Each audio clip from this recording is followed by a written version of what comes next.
Hey, hey, hey, it's Lisa with Easy Easy, where I try to do better, be better, and share with you too. Today is the 25th of February, 2025, and it is a gorgeous day here in New Mexico. Hopefully it's gorgeous where you are as well. Sun is shining. Yesterday got to 76. Pretty hot, actually, for such a quick cold to hot change, but I mean, I'm not complaining. But you know what's worse about the heat is the mosquitoes. The mosquitoes eat us alive. Especially not knowing if, Bill, what's his face, is creating more fabulous mosquitoes. You know how that goes, right? It's terrible. Today's word is tempestuous, which is tumultuous or turbulent. Now, I have heard of tempestuous, which is Tempestuous. I'll say it one more time. Tempestuous. Tempestuous. And there's an example here that says the university experienced a tempestuous season of faculty protests and disputes. Tempestuous. I like that word, tempestuous. Tempestuous. Yes, and I'm going to read in the book, the Wisdom of Solomon in the Apocrypha, the book that has all the ones they took out of the Bible, which has been very interesting so far. I really like the Wisdom of Solomon so far. I wonder if you do, if you liked it too. I'm going to read chapter 14, I believe, and there is 31. Yeah, 31 verses. I think that's what it says. Yeah. It's hard to see without my glasses on, but I can see better out here than I can in the house with the sunlight. I'll say a quick prayer, and then I will start reading. Dear Father, thank you for this gorgeous day. Thank you for those that come to this channel and their families. Thank you for the ability to get up and move around and exercise. Thank you for the insights, for the knowledge, your wisdom, your understanding that you have granted us. Continue to grant us that and grant us the serenity to accept the things we cannot change, the courage to change the things we can, and the wisdom to know the difference. Heal us wherever we need to be healed, and help us have the strength and courage to go through the rest of our lives focused on you and sharing the gospel in your glorious name, Jesus Christ, Yahweh, Yeshua, amen. Amen. All right. Remember, we create our own reality, so we gotta always speak positive words and try to memorize verses in the Bible and stuff. That actually creates more neural pathways in your brain, which is a good reason to do it. So does if you turn it really cold water after the heated shower, and you rinse really quick, just a second or two. I can barely do it 2 seconds. But that will also create more neural pathways through your brain. So it's another good reason to just get a zest of coldness right before you get out of the shower. Thought I'd share that with you. Tips. That's a tip that I learned that I do. Some days I just don't feel like I can, but most of the days I do. I did today when I was like, oh, turn it off. Anyway, thanks for spending a little time with me. I'm going to get to reading chapter 14. Again, a man setting out on a voyage and about to travel our wild waves calls upon a piece of wood, more unsound than the ship that carries him.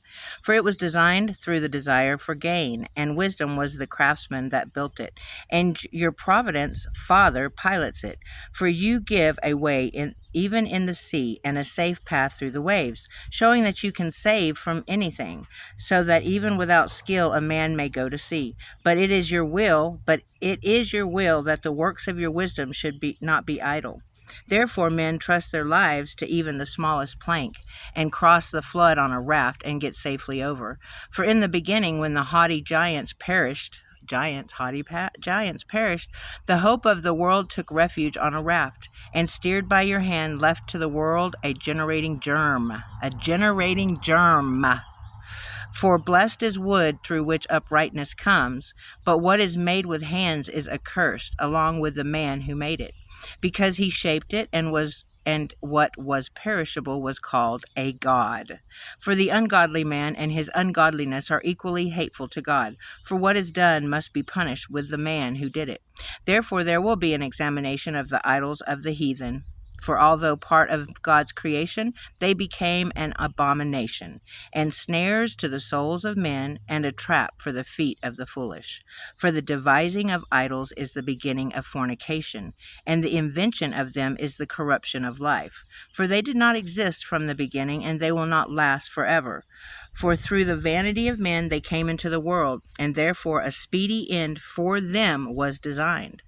For a father afflicted with untimely grief made a likeness of his child that had been quickly taken from him, and presently honored as a god, him who was once a dead man, and handed down to his subjects mysteries and rites. Then the ungodly practice, strengthened by time, came to be observed as law, and by the orders of monarchs carved images were worshipped. And when men could not honor them in their presence because they lived far away, they imagined how they looked far away, and made a visible image of the king they honored, so as by their zeal to flatter the absent one as though he were present. But the ambition of the artist stimulated even those who did not know the subject to intensified worship. For he, perhaps wishing to gratify someone in authority, elaborated the likeness by his art into greater beauty, and the multitude, attracted by the charm of his workmanship, now regarded as an object of worship the one whom they had recently honored as a man. And this proved an ambush for man's life, because men in bondage to misfortune or royal authority clothed stick and stones with the name that cannot be shared with others. And then it was not enough for them to go astray about the knowledge of God, but though living in a great war of ignorance, they call such evils peace. They call such evils peace. Can you believe it? For neither while they murder children in their rites, nor celebrate secret mysteries, nor hold frenzied revels with alien laws, do they keep their lives or marriages pure. But one man waylays another and kills him, or grieves him by adultery. And it is all a confusion of blood and murder, theft and fraud, depravity, faithlessness, discord, perjury, clamor at the good, forgetfulness of favors, defilement of souls, confusion of sex, irregularity in marriage, adultery, and indecency. For the worship of the unspeakable idols is the beginning and cause and end of every evil. For they either rejoice in madness, or prophesy falsely, or live unrighteously, or readily forswear themselves. For since they believe in lifeless idols, they do not expect to be harmed for swearing wickedly. But justice will overtake them for both matters, because they thought wickedly of God and gave heed to idols, and because they swore unrighteously to deceive, in disregard of holiness. For it is not the power of the gods, little g, men swear by, but the penalty of those who sin, that always pursues the transgression of the unrighteous. Wow, that's very good. Still don't understand why they took it out, but maybe it's they don't want to talk about, they don't want us to really know about the giants that still survived the flood. They don't want us to know that the Bible's real, but there are a lot of stuff, even with the DNA they found on that torn shroud of Jesus's.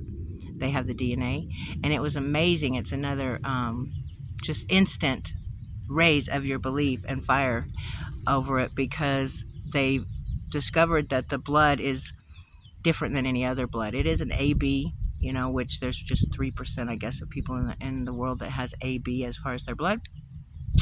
But it also was still alive. Like the blood was still alive. It was incredible to see. The lab guy just like, what the heck? What is this? But yeah, it's amazing. So we gotta believe, and we gotta spread the gospel before it's our time's over for having the ability to do that. But I hope you have a wonderful rest of your day. Thanks for joining me. And think positive.